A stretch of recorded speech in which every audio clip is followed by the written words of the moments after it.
Interview with Mr. Dart, who's the director of Student Union. So today I'm going to ask some questions to him, and let's start. Cool, great. Yeah. Thank you.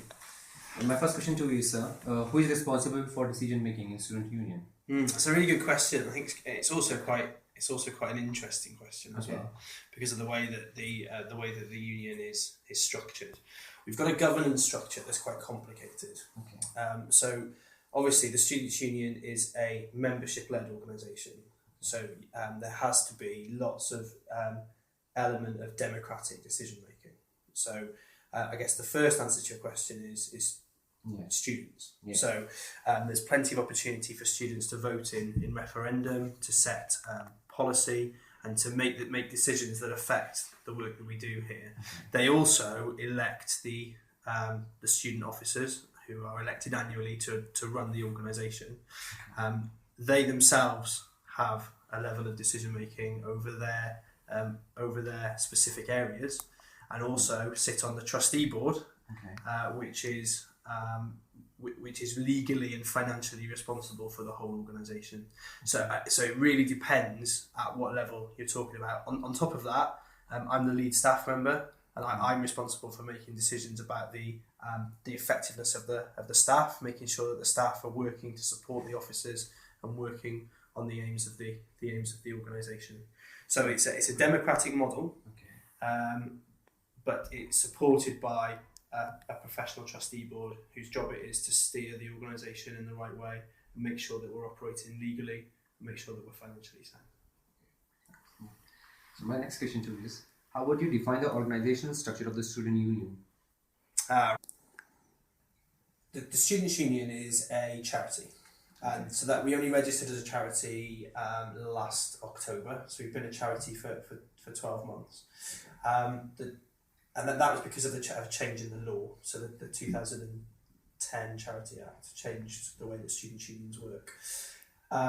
Trying to maintain the the democratic core of the Students' Union in the charity model is quite difficult. So there's a model constitution which has been prepared by the National Union of Students on a national level, and that document really outlines how we're supposed to work, how we're structured.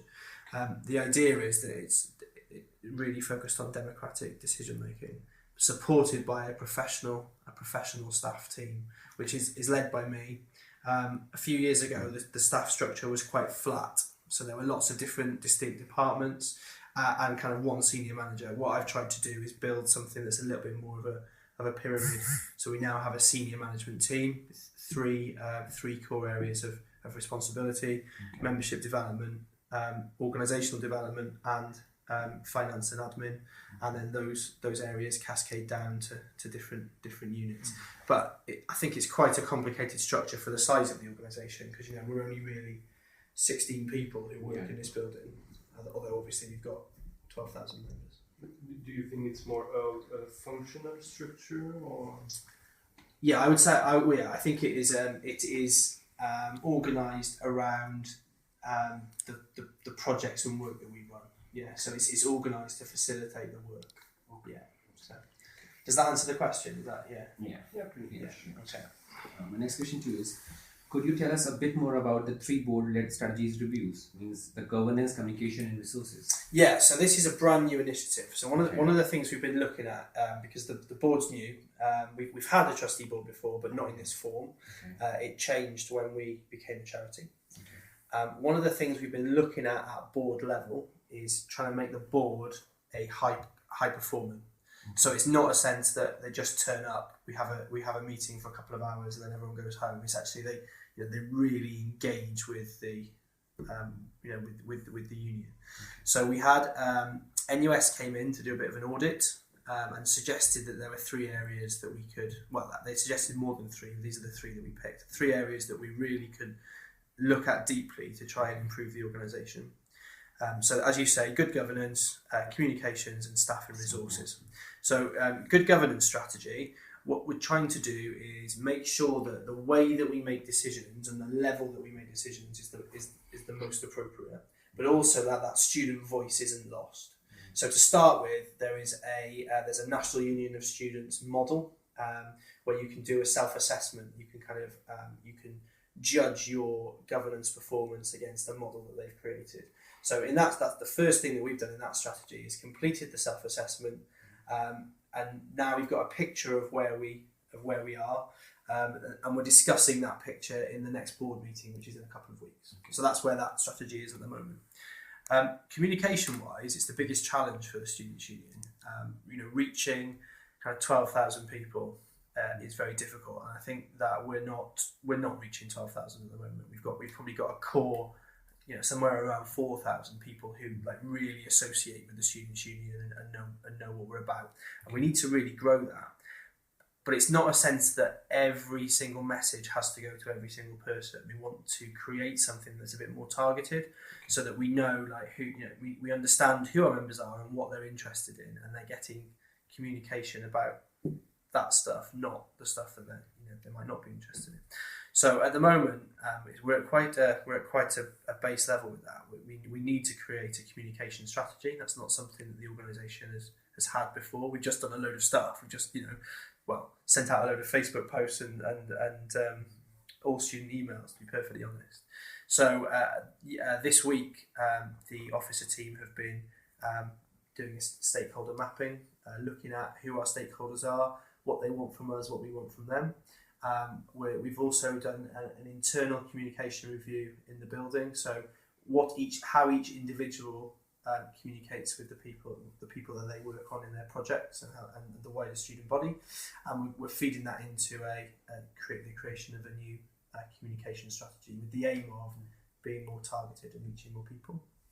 On the staff and resources side, it's quite interesting because although we're an organisation in our own right, all of our staff are employed by the university, and so we have to follow university human resources policies and procedures. At the moment, there is a policy of it's a freeze on recruitment. It's all to do with the cash flow and that kind of thing at the moment on a university scale. So there's no recruitment allowed in. Now, we're 3 posts down in the Students' Union at the moment, and that is starting to hinder our performance because we are quite a small team. So we're looking through that strategy. We're looking at thinking about ways which we could raise revenue that don't rely on the university, because we are quite reliant on university funding at the moment. But at the moment, we're also looking at maybe how we could use our staff team more effectively to cover some of the portfolios that we are missing whilst we're waiting for the permission to move to recruitment again. That was quite a lot of talking. So you have a lot of the structure consume a lot of the budget. The staff structure. Yeah. Okay. Well, we're funded to a tune of about £1.1 million at the moment, and I think it would be fair to say that the biggest expenditure is on staff. Yeah. But that has changed quite dramatically in the last few years. Like pre the review, we were spending kind of in excess of 75% of our revenue on people. That has dropped. There's much more money going into sports societies and volunteering now, but people are our biggest cost. They're also our biggest asset. And one of the things that I'm really trying to do here is invest in their development, because it's the way that you grow the organisation is by growing the people. Yeah. Next question to you, sir. Could you tell us more about the challenges? Means the developing funding mechanism outside the university, improve research scope and scale, demonstrate clear impact of work. Yeah, well, the last one is the key one. Yeah. So what we do a lot of work with actually quite small amount of resource here, but you're kind of always on the hamster wheel. Yeah, so you always run it. It's like next project. Yeah. What I think where we need to improve, and the difference I think between us and some of the really high performing students' unions in the movement is our ability to show what the impact of that work is. Okay, so this is a real new focus for us. So, for example, we know we've got 150 clubs and societies, and we know that there are about 7,000 people taking part in them. But the challenge for us is, so what? Okay, what does that mean in terms of employability? What does that mean in terms of student happiness and satisfaction? What does that mean in terms of academic achievement? Because we think it probably means something in all of those areas, but it's up to us to prove it. So we're trying to apply that attitude to all of our areas of work, think through the activity that we're doing, and then show the difference that we're making. Because that's where you win the arguments with the university. That's where you secure more funding, and that's also where you can show students the point and the purpose of getting into these kind of activities. That it's not just for fun. It's also important in terms of development. But I think what we've traditionally done is all of the activity up to the outcome, and then not kind of looked to kind of square the circle and take it back to be able to show people why it's important. So that is a big challenge, because it's a change of attitude. It also takes time, because you need to be able to display impact. It's not the impact of something once; it's the impact of something constantly. And it is detailed work as well. It's not about generating headlines. It's about showing the depth of activity and what that actually creates. And some of that is about measuring culture as well, which is really hard. Yeah, but that's a big challenge. But it's something that we really need to do, because in this day and age, £1.1 million is a lot of money, and £1.1 million to just do some stuff. That's not very. It's not a very powerful argument. You need to explain it through to the end. So that's a massive challenge. Fundraising is an interesting one. So the union used to run its own commercial services. They didn't do well. They became a bit of a millstone around the neck. So everybody's energy and focus was going into trying to sell more beer, sell more packets of crisps, to try and remove the financial burden that these things have become. Decision was taken to hand those things over to the university and let the university run them, primarily to refocus the organisation on the core reason for being here, which is academic representation of students and creating student experience.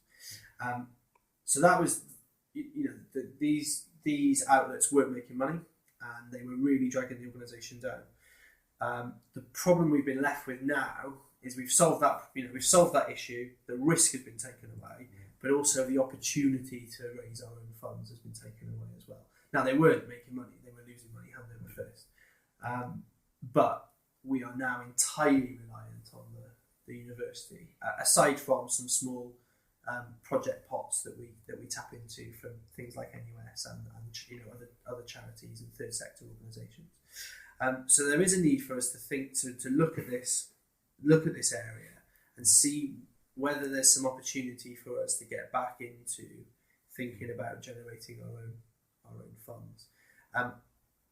For me, that doesn't mean let's open a new bar. That doesn't mean let's open a cafe or a shop. It's probably thinking about moving away from traditional student union activity and thinking about things like, is there room for a student union run letting agency? So some projects where we can tie in our values and improving the student experience with the potential to make money. So an idea like a lettings agency, the focus of that wouldn't be to generate revenue. It would be to improve the quality of private student housing in Bangor. It may have the potential to generate revenue as well. So we need to think about ideas like that sit really strongly with our values and also give us some possibility for revenue generation. And sorry, there was a third one. What was the other one? Demonstrate clear impact of work. Oh, I've done that one. Funding. Funding and improve risk. This is crucial. This is crucial because you can't demonstrate impact without doing the research. So we have a post in the structure for a researcher. It hasn't been filled yet. It's on freeze until the point where the university releases the recruitment freeze. But this is crucial because what we want to move from an organisation that reacts to things to being an organisation that's a bit more proactive, that makes suggestions. Doesn't just say this is wrong and students hate it. And that post is absolutely key. But it's not. I mean, it's not just a post. It's also us changing our mentality and the staff here looking at a slightly different approach, so that we're doing our research. We're able to, when we say something and we open our mouths, we're able to prove it. And so we've seen a lot of emphasis on the course rep system. We've done our first annual student statement this year, where we've given the university an overview of what students thought about their experience last year and suggested ways that they could improve it. And so this is very much the direction that we're moving in. Okay. My last question to you, sir. What will it be your evaluation of the management and leadership practices, means your strengths and weaknesses and improvement? Okay, in terms of the organisation or my own? Organisation. Both. Okay, yeah, fine. Okay, I think we're quite a new organisation in that we've only just come through a review. We've got a new strategic plan. The values are new. The mission statement's new. So I think we are in. We're still in the early days. That's not to say that we're not achieving some of the things that we've set out, but I think there is still this shift in culture from how we used to be to how we want to be, and we're not. I don't think we're there yet. We're somewhere in the middle. I think that the management structures are improving, but there is still a lot more room for improvement as well. I think the biggest thing is to be creative and to be innovative, because that wasn't always the case historically. And it's my last question to you is, what will be your evaluation of the management and leadership practices, strengths and weaknesses and improvement? Yeah, so I think we are still an organisation in development. Yeah, we're quite fairly new into our strategic planning cycle, and we're only 18 months out from our kind of organisational review. So there's a lot of cultural work that still needs to kind of needs to be done. I think that what I'm beginning to realise at the moment is that we're probably a little bit too directive heavy. Yeah, and there's been because I came in and led an organisational restructure, I think there's a little bit too much emphasis on things going through me, and that can really slow things down. So one of the things that I'm trying to do now is encouraging managers to take responsibility, to be creative, to have ideas, and to kind of like be a little bit more self-governing, because we're a small organisation, but it can quickly get difficult if you're having to have lots of individual meetings to get things done. So I'm trying to move to a system now where it's a bit more coaching, a bit more delegation, and away from a bit more instructional and a bit more rigid. So trying to be a bit more flexible, but it's in transition, and some of the conversations we've already had around the trustee board are really important here as well. We need them to feel ownership over the organisation, and I think that's starting to happen as well. So I'd say that we were an organisation that is evolving. I'd probably like us to move a bit quicker in terms of this kind of stuff, but I think you can only move at the